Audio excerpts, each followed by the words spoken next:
Hi viewers, welcome to our channel. ప్రస్తుతం మనతో పాటు సీనియర్ జర్నలిస్ట్ భరద్వాజ్ గారు ఉన్నారు. వారితో ఒకసారి మాట్లాడదాం. సార్ నమస్కారం. నమస్తే. సార్ ఫైనల్గా షర్మిల గారు మరి ఇవాళ ఢిల్లీ వెళ్ళి అక్కడ కాంగ్రెస్ పార్టీలో అయితే చేరబోతున్నారు. సో ఆమె రాజకీయ జర్నీ చూసుకుంటే మరి తెలంగాణలో పార్టీ పెట్టి పోటీ చేయకుండానే కాంగ్రెస్ పార్టీకి మద్దతు తెలిపింది. మళ్ళీ ఇప్పుడు ఏపీ రాజకీయాల్లోకి ఎంట్రీ అవుతుంది. మరి ఏ విధంగా చూడొచ్చు అంటారు దీన్ని? అంటే ఆవిడ రాజకీయ ప్రవేశం వైఎస్ జగన్మోహన్ రెడ్డి గారి చేతుల మీదుగానే జరిగింది. ఆయన అరెస్ట్ అయినప్పుడు కాంగ్రెస్ ప్రభుత్వ హయాంలో అరెస్ట్ అయ్యాడు.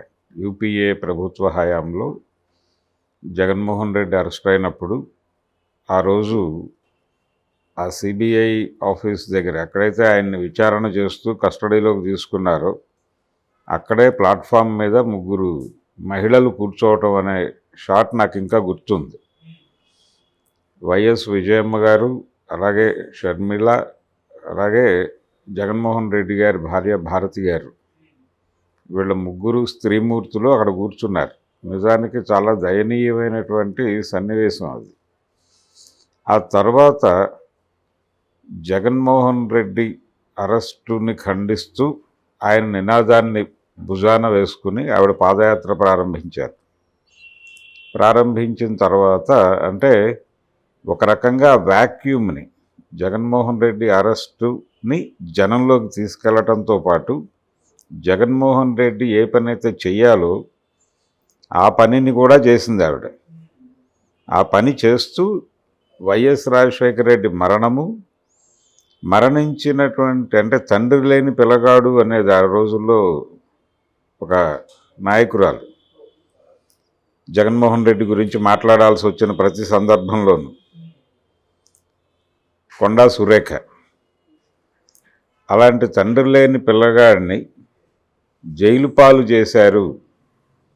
తండ్రి లేని పిల్లగాడికి అండగా నిలబడాల్సినటువంటి పార్టీయే ఏ పార్టీనైతే రాజశేఖర రెడ్డి అధికారంలోకి తీసుకొచ్చి తన పాదయాత్ర ద్వారా అధికారంలోకి తీసుకొచ్చి రెండోసారి కూడా పవర్లోకి తీసుకొచ్చినటువంటి వైఎస్ రాజశేఖర రెడ్డి చనిపోతే అతని కొడుకుని ఆదరించి హక్కును చేర్చుకోవాల్సింది పోయి నిర్దయగా జైలుకు పంపించినటువంటి ఆ సందర్భాన్ని కూడా ప్రజల్లోకి తీసుకెళ్ళింది ఆవిడ.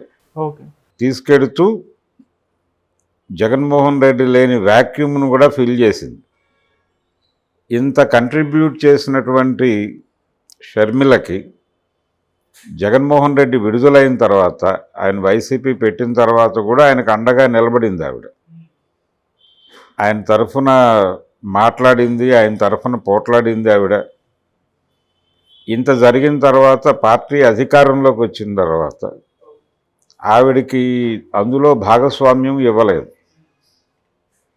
ఈ భాగస్వామ్యం ఇవ్వకపోవడం అనేది, ఆస్తి పంపకాల గొడవ ఉంది వీళ్ళిద్దరి మధ్య అనేది ఒక బయట ఉన్నటువంటి ప్రచారం. అది మాత్రమే కాదు, రాజకీయాలలో తాను చేసినటువంటి కంట్రిబ్యూషన్కి తగిన న్యాయం కూడా జరగలేదు అనేది వైఎస్ షర్మిల గారి అంతర్గత అభిప్రాయం. ఈ అభిప్రాయానికి తోడు కుటుంబ తగాదాలు నడిచినాయి. ఆ కుటుంబ తగాదాల్లో వివేకానంద రెడ్డి గారి హత్య, ఈ వ్యవహారం, ఆ టైంలో వీళ్ళు వ్యవహరించిన తీరు, అవతల వాళ్ళు వ్యవహరించిన తీరు, ఇవన్నీ కూడా కొన్ని గ్యాప్స్కి దారితీసింది వీళ్ళిద్దరి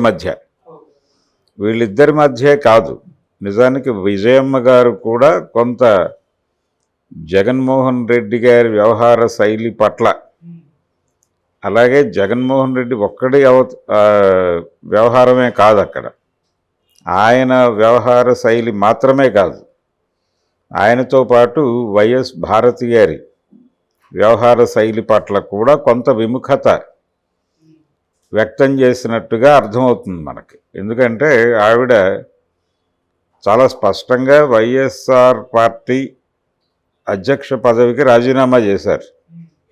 రాజీనామా చేసి బిడ్డతో పాటు తెలంగాణ వచ్చేసారు. ఆవిడ హైదరాబాద్ వచ్చేసారు, షిఫ్ట్ అయిపోయారు అక్కడ నుంచి, ఏపీ నుంచి. ఈ షిఫ్ట్ అయిపోయిన తర్వాత ఈవిడికి అండగా నిలబడ్డారు. పాత వైఎస్ రాజశేఖర రెడ్డి అనుయాయులు ఎవరైతే ఉన్నారో వాళ్ళందరితోనూ ఒక సమావేశం పెట్టారు ఇక్కడ హైదరాబాదులో. జగన్మోహన్ రెడ్డి గారితో సంబంధం లేకుండా ఉండవల్లి అరుణ్ కుమార్ వీళ్ళందరినీ పిలిచారు దానికి. ఆ రోజుల్లో వైఎస్తో సన్నిహితంగా మెలిగినటువంటి నాయకులందరినీ పిలిచి ఒక గెట్ టుగెదర్ లాంటిది పెట్టి భవిష్యత్తు కార్యాచరణ ఏమిటి షర్మిలది అనేది ఒక డిస్కషన్ పెట్టింది ఆవిడ విజయమ్మ గారు. అది అయిపోయిన తర్వాత ఈవిడ తెలంగాణలో వైఎస్ఆర్ తెలంగాణ పార్టీ అని పెట్టడం మనం చూసాం. ఆవిడ కొంత ప్రభుత్వానికి వ్యతిరేకంగా నడిచారు. ఆ టైంలో కూడా ఒక ప్రచారం జరిగింది. అదేంటంటే మొదట్లో ఆవిడ పాదయాత్రకు వెళ్ళినప్పుడు జగనన్న విడిచిన బాణం అనే టైటిల్ బాగా పాపులర్ అయింది ఆవిడ మీద. ఈవిడ తెలంగాణలో పార్టీ పెట్టినప్పుడు కూడా జగనన్న విడిచిన బాణం అనే టైటిలే నడిచింది. వీళ్ళిద్దరి మధ్య ఏవో గొడవలు ఉన్నాయని ప్రచారం చేస్తున్నారు, కానీ నిజానికి గొడవలు లేవు. వాంటెడ్గానే తెలంగాణ వచ్చేసింది ఈవిడ. తెలంగాణలో జగన్కి కొంత కేసీఆర్తో సాన్నిహిత్యం ఉంది. కేసీఆర్ పార్టీని టీఆర్ఎస్ని గెలిపించటం అనే ప్రోగ్రాం, అంటే ప్రభుత్వ వ్యతిరేక ఓటు చేల్చటంలో షర్మిల కీలక పాత్ర పోషిస్తుంది. అందుకోసమే ఈవిడ చాలా సీరియస్గా. రెండోది ఆంధ్ర సెంటిమెంట్ని రెచ్చగొట్టడం. ఆంధ్ర సెంటిమెంట్ని రెచ్చగొట్టడం అంటే ఎంత మాట్లాడినా, ఎంత ఇక్కడ వాళ్ళమే, మేము మీతో పాటు నడిచిన వాళ్ళమే, మా నాన్న మీకు చాలా సేవలు చేశాడు అని ఎన్ని చెప్పినప్పటికీ వాళ్ళకి లోకల్ స్టాండీ ఉండదు షర్మిలకి. అయినప్పటికీ వాళ్ళు క్లెయిమ్ చేసుకున్నారనుకోండి, ఆ క్లెయిమ్ తెలంగాణ ఓటర్లు హర్షించరు, అంగీకరించరు. ఎమ్మెల్యేగా ఓకే, కానీ ఒక పార్టీ పెట్టి దానికి అధ్యక్షురాలుగా ఉండి సీఎం పదవికి పోటీ పడుతున్నటువంటి పరిస్థితుల్లో సీఎంగా ఒక తెలంగాణ ఏతరుడిని లేకపోతే తెలంగాణ ఏతరురాల్ని అంగీకరించే పరిస్థితుల్లో తెలంగాణ ఓటర్ ఉండడు. సో ఇది ప్రభుత్వ వ్యతిరేక ఓటు చీల్చడంతో పాటు ఈ సెంటిమెంట్ని రెచ్చగొట్టడానికి కూడా ఈవిడ ఉపయోగపడుతుంది. ఈవిడ చాలా ఎక్కువ శాతం ప్రతిపక్షాలకు వెళ్ళే ఓట్లు చీల్చేసి కేసీఆర్ గెలుపుకు దోహదపడుతుంది. ఆ కుట్రలో భాగంగానే పార్టీ పెట్టింది అనేది తొలి రోజుల్లో బయట నడిచినటువంటి ప్రచారం. తీరా కాలం గడుస్తున్న కొద్దీ ఆవిడ కాంగ్రెస్కి దగ్గరగా నడిచింది. కాంగ్రెస్కి దగ్గరగా నడవటం, పోటీలో పాల్గొనను అని చెప్పటం, తాను పోటీలో పాల్గొనకపోవటం వలనే ఇక్కడ రేవంత్ రెడ్డి ప్రభుత్వం ఏర్పడింది అని కూడా మాట్లాడేసింది ఆవిడ. నా పుణ్యమే, నా త్యాగమే నీ అధికారంగా మారింది అని చెప్పేసింది ఆవిడ ఓపెన్గానే. మీడియా ముందు మాట్లాడిన మాటలు, రహస్యంగా కాదు. సో కాంగ్రెస్ పార్టీ గెలుపుకి తాను దోహదపడ్డాను అనేది ఆవిడ క్లెయిమ్ చేసేసుకుంటోంది. ఈ క్లెయిమ్ చేసుకునే క్రమంలోనే కాంగ్రెస్ పార్టీలో ఎమర్జ్ అవ్వాలి అనేది ఆవిడ ప్రోగ్రాము. అందులో భాగంగానే ఆవిడ పావులు కదిపింది. కానీ ఆవిడ రాకని తెలంగాణ కాంగ్రెస్ స్వీకరించే పరిస్థితుల్లో లేదు. కారణం ఇదే. ఇప్పటికే కాంగ్రెస్ పార్టీ మీద ఒక విమర్శ ఉంది. విమర్శ కాదు, అది నిజం కూడా. తెలంగాణ కాంగ్రెస్ పార్టీ, ఆ పార్టీ నాయకుడైనటువంటి, అంటే ప్రస్తుతం ముఖ్యమంత్రి పదవిలో ఉన్నటువంటి రేవంత్ రెడ్డి ఏ సభలోనూ జై తెలంగాణ పదం ఉపయోగించాల ఇప్పటిదాకా. ఒక సోనియా గాంధీ గారు మాత్రమే మొన్న చివరిగా జరిగినటువంటి ఎన్నికల ప్రచార ముగింపు సభలో జై తెలంగాణ అని వాడారు తప్ప రేవంత్ రెడ్డి ఎన్నికల సభల్లో ఎక్కడా కూడా జై తెలంగాణ అనలేదు. అది తప్పే. ఎందుకంటే మీరు తెలంగాణ ఇచ్చిన పార్టీ అని చెప్పుకుంటున్నప్పుడు జై తెలంగాణ అనే నినాదాన్ని కూడా మీరు ఓన్ చేసుకోవాలి కదా. ఓన్ చేసుకోకపోతే ఎలాగా? మీది జాతీయ పార్టీ, బీఆర్ఎస్ది లోకల్ పార్టీ. అది ఇప్పుడు జాతీయ పార్టీగా మారిందని చెప్తున్నప్పటికీ అది లోకల్ పార్టీయే. కాబట్టి వాళ్ళు తెలంగాణ సెంటిమెంట్ని బలంగా, అంటే కేసీఆరే తెలంగాణ, తెలంగాణయే కేసీఆర్ అనే పద్ధతిలో గతంలో డీకే బారువా అన్నట్టు ఇండియాయే ఇందిరా, ఇందిరే ఇండియా అన్నాడు ఆయన ఎమర్జెన్సీ రోజుల్లో. ఆ టైప్లో కేసీఆరే తెలంగాణ, తెలంగాణే కేసీఆర్ అనే నినాదాన్ని వాళ్ళు ముందుకు తీసుకెళ్తున్నారు. ఈ టైంలో కేవలం తెలంగాణ ఇచ్చాము అనేది అహంభావంతో కూడుకున్న వ్యవహారం, తెచ్చుకున్నాము అనేది పోరాట పటిమతో కూడుకున్నటువంటి వ్యవహారం. నేటివ్ క్లెయిమ్ అది, నేటివ్ క్లెయిమ్ తెచ్చుకున్నాం అనేది. ఇచ్చాము అనేది హై హ్యాండెడ్నెస్, భూస్వామ్య స్వభావం అనొచ్చు దాన్ని.